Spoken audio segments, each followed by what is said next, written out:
কক্সবাজার কুতুবদিয়া পাড়ার মানুষ আজ উদ্বিগ্ন উৎকণ্ঠায় দিনাতিপাত করছে। যে কোনো মুহূর্তে সরকারের ওই মানুষগুলো কুতুবদিয়া পাড়াকে উদ্বাস্তুতে পরিণত করতে চাই।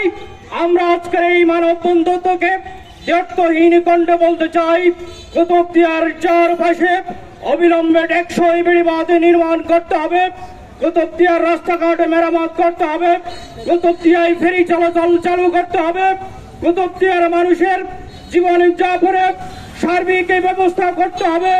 কক্সবাজারস্থ কুতুবদিয়া পাড়ার মানুষকে স্থায়ীভাবে সেখানে বসবাসের নিশ্চয়তা দিতে হবে। আমরা যাদেরকে হারিয়েছি তাদের রুহের মাগফিরাত কামনা করছি। আল্লাহ পাক যাতে তাদেরকে শহীদের মর্যাদা দেয় সেই প্রার্থনা করছি। প্রিয় ভাইরা, সেদিন লক্ষ লক্ষ মানুষ শহীদ হলেও আমাদেরকে কুতুবদিয়াবাসীকে নিরাপদ রাখার জন্য, চকরিয়া, বাঁশখালী, মহেশখালীর মানুষকে নিরাপদ রাখার জন্য যে টেকসই বেড়িবাঁধ করা দরকার ছিল, সরকারের পক্ষ থেকে আমরা এখনো সেই বাদ পাইনি। আমাদের আজকের এই সমাবেশ থেকে আমাদের দাবি সমূহ আমাদের নেতৃবৃন্দ ইতিমধ্যে আপনাদের কাছে উপস্থাপন করেছেন।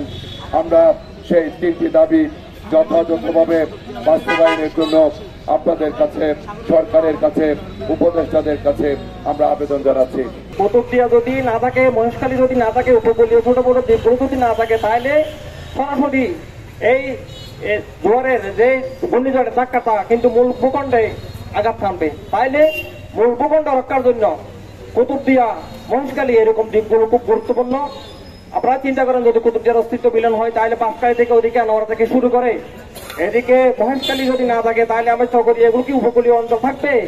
তাহলে এই উপকূল গুরুত্ব বিবেচনা করে কুতুবদিয়া, মহেশখালী এরকম দ্বীপগুলো রক্ষার জন্য সরকারকে এগিয়ে আসা উচিত বলে আমি মনে করি।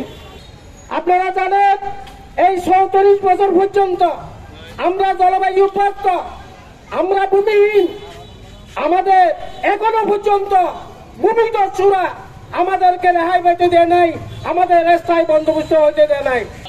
আমরা আজকে এখানে সমাবেত হয়ে এই দাবি জানাতে চাই, আমরা কুতুবদিয়ার মানুষ, আমরা কেন এত অবহেলিত? আমাদের চারদিকে বেড়িবাঁধ ভাঙন হয়ে গেছে, আমাদের কুতুবদিয়া আস্তে আস্তে বিলীন হয়ে যাচ্ছে। আমরা মাননীয় জেলা প্রশাসনের মাধ্যমে আমাদের সংশ্লিষ্ট ঊর্ধ্বমহলের কর্মকর্তাদের অবহিত করতে চাই, আমরা যে কুতুবদিয়া আস্তে আস্তে বিলীন হয়ে যাচ্ছে, এই কুতুবদিয়া দ্রুত বেড়িবাঁধের ব্যবস্থা আমরা চাই।